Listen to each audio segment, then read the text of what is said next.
Thanks for joining us on News Nation Rush Hour. I'm Rudabeh Shabazi. Following the observance of Victory Day in Russia, an alleged barrage of hypersonic missiles fired last night at the Ukrainian port city of Odessa.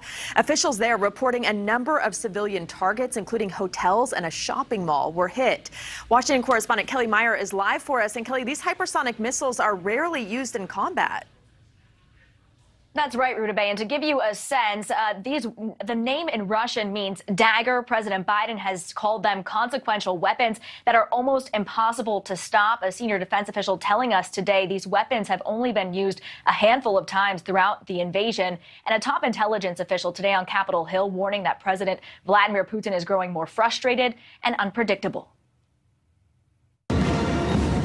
Just one day after Vladimir Putin's Victory Day parade, Russia continuing to pummel Ukraine, claiming it used 3 hypersonic missiles overnight Monday, slamming the vital port city of Odessa, hitting hotels and a shopping mall, along with critical supply lines, carrying weapons sent by the U.S. and allies, weapons that are crucial to Ukraine's fight against the invading Russian army. Officials in Odessa say 3 Kinzhal missiles, Russia's new hypersonic weapon, were fired from a plane and hit civilian targets. The nuclear-capable air-launched missile, seen here deployed on a Russian MiG over last weekend, has a range of more than 1,000 miles. The name in Russian means dagger. NATO calls it Killjoy. And President Biden has called it almost impossible to stop. But today, the Pentagon couldn't confirm its use against Odessa. I have no evidence to speak to with respect to hypersonic missiles being fired at Odessa. A senior defense official says since the war started, Russia has fired roughly 10 to 12 hypersonic weapons against Ukraine.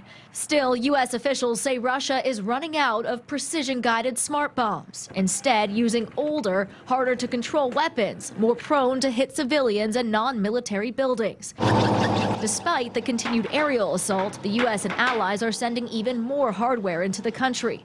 Biden speaking with the Italian Prime Minister today in the Oval Office. Putin really believed he could split us, and we've all stepped up. But Putin digging in for what could be a prolonged and unpredictable battle in the days and weeks ahead. The U.S. Director of National Intelligence warning today that Putin may be growing frustrated and that he is in it for the long haul. Combined with the reality that Putin faces a mismatch between his ambitions and Russia's current conventional military capabilities, likely means the next few months could see us moving along a more unpredictable and potentially escalatory trajectory.